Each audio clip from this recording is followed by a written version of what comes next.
जय हिंद साथियों, आप सभी का प्रतिभा क्लासेस जोधपुर में हार्दिक स्वागत है। साथियों, प्रतिभा क्लासेस के डिजिटल प्लेटफॉर्म पर जल्दी से जुड़ जाइए। आप लोगों के लिए जो बड़ी खुशखबरी का विषय है कि जो बड़ा लंबा समय का अपना इंतजार था कि वैकेंसी कब आएगी वैकेंसी कब आएगी, तो सरकार की तरफ से इसका नोटिफिकेशन जारी किया जा चुका है। अब आप लोगों के सामने है भर्ती परीक्षा। बस आज ज़रूरत है आप लोगों की तैयारी की। इस संदर्भ में जितना भी बड़ा बदलाव है इस परीक्षा को, जो विद्यार्थियों के बीच में संशय का विषय है, वो लेकर के आए हैं हम आप लोगों के सामने।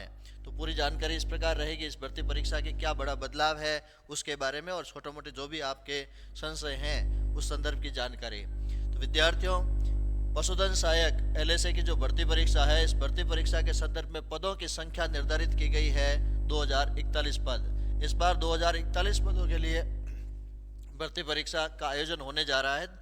विद्यार्थियों, 2041 पद कोई कम पद नहीं होते, बहुत बड़ी भर्ती परीक्षा के लिए ये पद निकाले जा चुके हैं। आवेदन करने की तिथि के बारे में मैं बताना चाहूँगा आप लोगों के लिए। 31 जनवरी 2025 से आवेदन शुरू होंगे और ये आवेदन 1 मार्च 2025 तक चलेंगे। 31 जनवरी से 1 मार्च तक जो आवेदन किए जा रहे हैं, इसके बीच में जितने भी अभी तक आवेदन के लिए भी आपको पूरा समय दिया जा चुका है। परीक्षा की तिथि जो पूर्व घोषणा की जा चुकी थी, उसी तिथि को फाइनल तिथि घोषित किया जा चुका है। 13 जून को ये भर्ती परीक्षा आयोजित होगी, तो चिंता के विषय नहीं है। अभी तक अपने पास में पूरा समय है कि हम अपनी जो तैयारी है उसको एक अच्छी दिशा दे सकते हैं। परीक्षा का आयोजन किस प्रकार होगा, तो उसके लिए माध्यम अभी तक 2-3 ऑप्शन के रूप में हम देख सकते हैं कि कंप्यूटर आधारित परीक्षा होगी, यानी सीबीटी टेस्ट होगा, कि टैबलेट आधारित परीक्षा होगी, टीबीटी टेस्ट होगा, या ऑफलाइन ओएमआर सीट के ऊपर भर्ती परीक्षा आयोजित की जाएगी। ये तीनों माध्यम में से किसी एक माध्यम को चुना जाएगा। जो भी सरकार के द्वारा माध्यम चुना जाएगा उसके जरिए इस परीक्षा का आयोजन किया जाएगा। तो ये जो भी सूचना होगी वो सरकार के माध्यम से आगे अवगत करा दी जाएगी। तो ये तो रहेगी अपने कुल पदों की संख्या, आवेदन की तिथि, परीक्षा की तिथि और परीक्षा का आयोजन किस प्रकार से किया जाएगा। इसके अतिरिक्त सिलेबस को लेकर के हम बात करते हैं तो मेजर रूप से हम देख सकते हैं कि इस परीक्षा के प्रश्न पत्र के 2 बड़े भाग किए जा चुके हैं। एक भाग अ और भाग ब, जो पिछली भर्ती परीक्षाओं के अंतर्गत भी था। यहाँ कुछ प्रश्नों की संख्या को लेकर के बदलाव हमें नजर आ रहा है। पहले जहाँ प्रश्नों की संख्या कम थी, टोटल 120 प्रश्न हुआ करते थे, अब उन प्रश्नों को बढ़ा करके कर दिया गया है 150 प्रश्न।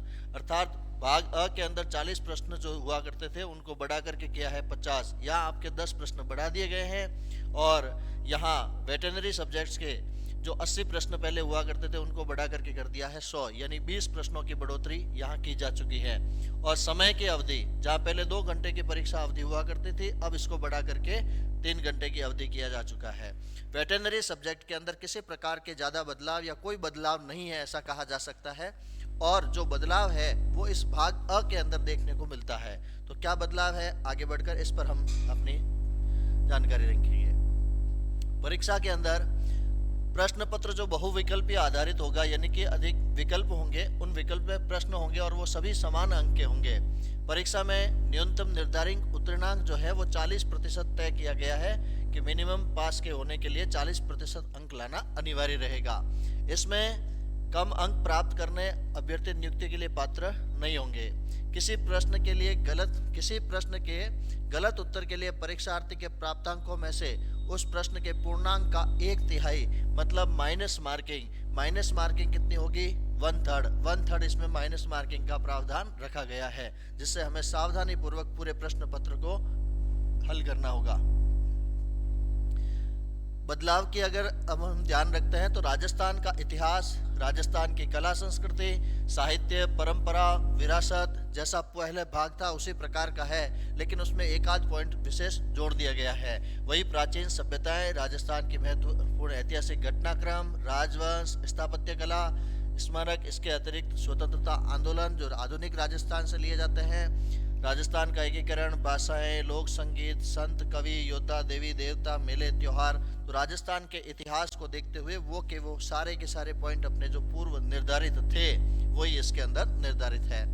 राजस्थान का भूगोल यथावत जैसा पूर्व अपना सिलेबस में था, वो पूरा का पूरा राजस्थान का भूगोल भी अपने साथ में है। नया क्या जुड़ा है इसको देखने के लिए यहाँ ध्यान केंद्रित करेंगे हम। राजस्थान पर विशेष बल, ये ध्यान रखने वाली बात है। राजस्थान पर विशेष बल देते हुए भारतीय राजनीतिक व्यवस्था पर, यानी कि राजस्थान की राज व्यवस्था, इसके साथ में भारत की राज व्यवस्था, लेकिन विशेष बल किस पर रहेगा? राजस्थान के। भारतीय संविधान की प्रकृति, उद्देशिका, मौलिक अधिकार, राज्य के नीति निर्देशक तत्व, मौलिक कर्तव्य, इसके अतिरिक्त राजस्थान की राजनीतिक प्रशासनिक व्यवस्था, राजस्थान के जितने भी प्रमुख आयोग है उनके ऊपर भी यहाँ पूरी तरीके से प्रश्न बन सकेंगे। स्थानीय स्वशासन में पंचायती राज, नगर निगम, नगर पालिका, इन पर भी पूरा का पूरा प्रश्न बनने की उम्मीद रहेगी। ये राजस्थान का जो राज व्यवस्था वाला भाग है ये इसके अंदर पूरा नया जुड़ा है।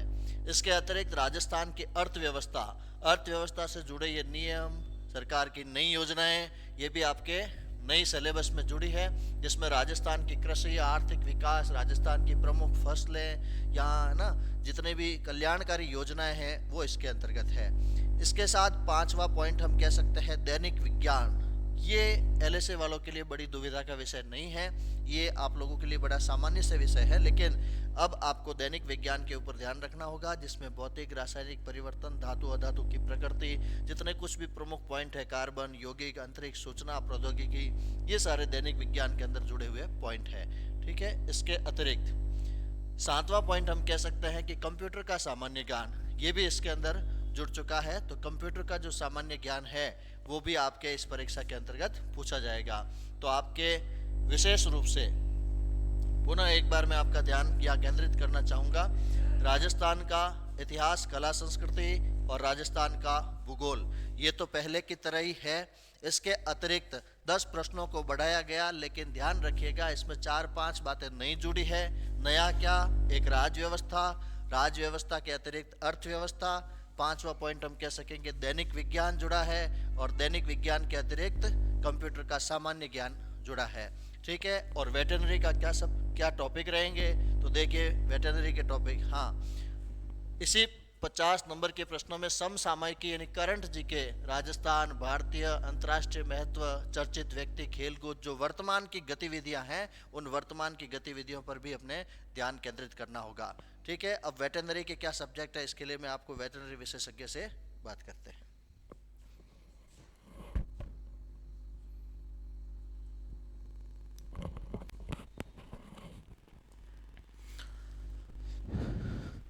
हेलो, नमस्ते, गुड इवनिंग, सत श्री अकाल। मैं डॉक्टर डीडी गोयल स्वागत करता हूं आप सभी का डिजिटल ऑनलाइन प्लेटफॉर्म पर। और आप सभी बहुत समय बाद जो है वो मुझसे मिल रहे हैं ऑनलाइन पर। तो आज जो है मुझे बुलाया गया था स्पेशली कि आपके जो वेटनरी सब्जेक्ट जो है उनके बारे में जो है वो आपसे डिस्कशन कर सके। तो आप सभी को पता है, और इससे पहले भी मैंने जो है वो बताया था कि इस बार जो है वो कुछ ना कुछ चेंज होगा। क्वेश्चंस जो है उसके नंबर्स जो है वो बढ़ेंगे, और जी हाँ ऐसा ही हुआ। 150 क्वेश्चंस जो है वो आप सभी को मिलेंगे, और उन 150 में से 100 क्वेश्चन जो है वो आपको मिलने वाले हैं वेटनरी के। जैसा कि आपने पहले देखा था कि पहले क्या होता था, 8 क्वेश्चन जो है वो पर सब्जेक्ट अपन को मिलते थे, उसकी जगह इस बार जो है वो 1 से 2 क्वेश्चन बढ़ा दिए गए, यानी 2-2 क्वेश्चन जो है वो आपको एक्स्ट्रा मिलने वाले हैं। यानी कि लगभग आपको 10 क्वेश्चन पर सब्जेक्ट के हिसाब से 100 जो है वो आपको मिलेंगे क्वेश्चंस वेटनरी के। ठीक है। सब्जेक्ट वही है, सब्जेक्ट में कोई भी किसी भी प्रकार का कोई चेंजेस नहीं है, ओनली आपके जो नंबर ऑफ क्वेश्चंस है वो बढ़ चुके हैं। ठीक है ना, मतलब कि इस बार क्वेश्चंस बढ़ेंगे, सिलेबस में कोई चेंज नहीं है। कहने का मतलब ये हुआ क्वेश्चंस में थोड़ा सा कुछ चेंज होगा। ठीक है ना। तो जो आपने पहले 2018 के लिए या 22 के लिए जिन्होंने पढ़ रखा है उनको थोड़ा सा खुद में इंप्रूवमेंट करना पड़ेगा। क्वेश्चंस में चेंजेस कैसे हैं वो आपको देखने पड़ेंगे। देखो पहले क्या होता था, जैसे डायरेक्टली पूछ लिया कि जो रूमन जो स्टमक होता है, आमा से जो होता है पशुओं के, उनके कितने भाग होते हैं, कौन सा ऊंट में जो होता है वो कौन सा भाग अनुपस्थित होता है, उस टाइप के क्वेश्चंस पहले पूछ लिए गए थे। ठीक है ना। इस बार जो है वो ऐसे सीधे क्वेश्चंस पूछने के चांसेस कम है, कुछ ना कुछ क्वेश्चंस को घुमाया जाएगा, और घुमाया जाएगा तो इसका मतलब यह है कि आपको एक्स्ट्रा एफर्ट डालने पड़ेंगे, कुछ अतिरिक्त मेहनत जो है वो आपको करनी पड़ेगी। और यदि आपको अतिरिक्त मेहनत जो है वो करनी है तो उसके लिए मैं आपको जो है वो बोलूंगा कि आप जो है वो कहीं ना कहीं जहां आपको सही लगे, ठीक है, जहां आपको, भले आप यहां आ रहे हो चाहे, लेकिन आपको कोचिंग बहुत जरूरी है। ठीक है ना। आपको जो है वो एक बार किसी न किसी एक टीचर से, किसी न किसी एक अपने गुरु से जो है वो जुड़ना बहुत जरूरी है। तो मैं आपको यही बोलूंगा इस बार के लिए कि आप जो है वो तैयारी सेल्फ स्टडी कर रहे हैं तो इसके साथ साथ जो है वो आप किसी न किसी जो है वो कोचिंग से जुड़ जाइए। और रीजन उसका ये रहेगा कि आपको जो है वो किसी न किसी तरह से जो है वो चीजों को और डीपली आपको पढ़ना पड़ेगा। सिंपल आपने बहुत पढ़ लिया, ठीक है ना, 2018 और 22 के लिए सिंपल आपने खूब पढ़ा है। अब जो है इस बार आपको जो है वो 25 की तैयारी करनी है, जिसमें बहुत चीजें जो है वो अलग है। अगर क्वेश्चंस में और अलग पेपर में अगर कोई चेंजेस हुआ है तो इसका मतलब क्वेश्चंस के लेवल में भी कोई चेंजेस होगा, और वो आपको चेंजेस जो है वो आपको पेपर में देखने को मिलेगा। तो इसलिए कोचिंग बहुत जरूरी है। सब्जेक्ट में देखो ज्यादा कुछ है नहीं, आप सभी को पता है 10 के 10 सब्जेक्ट कौन से हैं, ठीक है। 10 के 10 सब्जेक्ट वही है जो आपने फर्स्ट ईयर सेकंड ईयर में पढ़ रखे हैं, ज्यादा कुछ आपको बताने की जरूरत नहीं है। वो सारे सब्जेक्ट आपको पता है कौन से हैं। देखो एनाटॉमी है, फिजियोलॉजी है, एक्सटेंशन है, इसके अलावा मेडिसिन है, सर्जरी है, न्यूट्रिशन है, एलपीएम है और जेनेटिक्स है, इसके अलावा गायनी है एंड लास्ट है फार्मा। तो 10 के 10 सब्जेक्ट वही है, इसमें तो कुछ बताने की जरूरत ही नहीं है। और आपको ये भी पता होगा जिन्होंने 22 और 18 का एग्जाम दे रखा है उनको ये भी पता होगा कि भाई कोई फिक्स नहीं होता कि एग्जैक्ट 10 क्वेश्चन इस सब्जेक्ट से, ऐसा कुछ नहीं होता। हर बार कई बार ऐसा होता है फार्मा से 5 क्वेश्चन आते हैं, फिजियो जो होता है उससे 10-12 क्वेश्चन आ जाते हैं, ठीक है ना, 8 क्वेश्चन की 10-12 क्वेश्चन आ जाते हैं। तो ऐसा भी हो सकता है, टॉपिक उठाएंगे वो। हर बार आपने देखा होगा ब्लड जो होता है उससे 3 क्वेश्चन तक आ जाते हैं, इस बार 4 भी आ सकते हैं।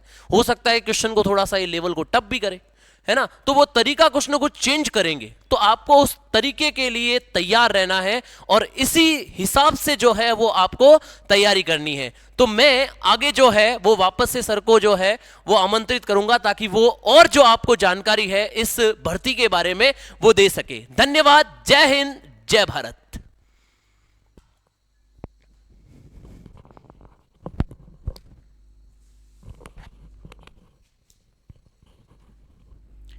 तो साथियों ये थे अपने वेटरनरी के बारे में जितने भी सब्जेक्ट हैं उनके बारे में क्या सिलेबस में रहा है।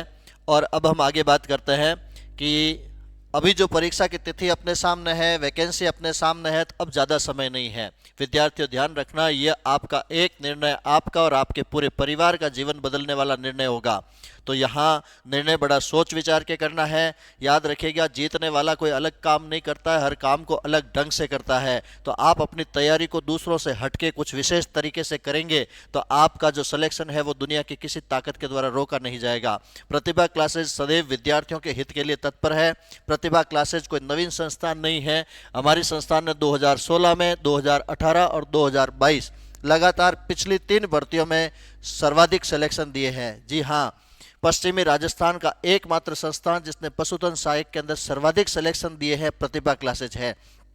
आप अपनी तैयारी को बढ़िया कोचिंग के माध्यम से कर सकते हैं और यहाँ बड़ी गहनता के साथ अध्ययन किया जाता है। यहाँ कोई हर भर्ती परीक्षा में नई फैकल्टी टीम नहीं है विद्यार्थियों।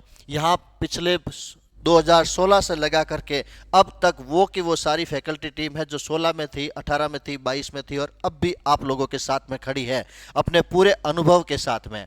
तो आप अपनी तैयारी को निश्चित करें। और हाँ, एक विशेष बात इस संस्थान से जो जुड़ी है कि यहाँ प्रत्येक रविवार को OMR शीट पर ठीक वैसा ही टेस्ट लिया जाता है जैसा प्रश्न पत्र आप वहाँ अपने परीक्षा के में देखने को मिलता है। तो उसके माध्यम से विद्यार्थी हर रविवार को जहाँ जितने भी साथी बैठेंगे उनके साथ में अपना इवैल्यूएशन कर सकता है कि मेरा मूल्यांकन हो सकता है कि मैं कहाँ स्टैंडर्ड करता हूँ। इसके माध्यम से उसको और अधिक तैयारी करने को अवसर मिलता है। पशुधन सहायक की भर्ती के लिए नए बैच अतिशीघ्र यहाँ प्रारंभ, और इसी जो 16 तारीख सोमवार है, 16 तारीख सोमवार से मॉर्निंग में और 16 तारीख सोमवार इवनिंग में, मॉर्निंग इवनिंग 2 बैच नए स्टार्ट हो रहे हैं। बाकी जितने भी बैच संचालित हैं वो चल ही रहे हैं। जितने भी नए बैच शुरू होते हैं उनमें तो सारा सिलेबस ये होगा ही होगा, लेकिन इससे पूर्व जितने 12-13 बैच में विद्यार्थी पढ़ चुके हैं उनको भी विद्यार्थियों चिंता करने की कोई आवश्यकता नहीं है। जो सब्जेक्ट अभी नए जुड़े हैं इन सारे के बारे में आपको भी पूरी जो जानकारी है वो दी जाएगी। पूरे के पूरे सब्जेक्ट आपको भी पढ़ाए जाएंगे। तो प्रतिभा क्लासेस अगर आप जुड़े हैं तो निश्चिंत रहिए, पहले बैच वाले से लगा करके लास्ट बैच वाले तक सभी को सारा सिलेबस पूरा बताया जाएगा। अब जिम्मेदारी आपके साथ साथ हमारी भी है कि आपकी तैयारी को हम पूर्ण रूप से पूर्ण दिशा तक ले जाएं। ठीक है, बने रहिए प्रतिभा क्लासेस के साथ में। फिर मिलते हैं। धन्यवाद दोस्तों।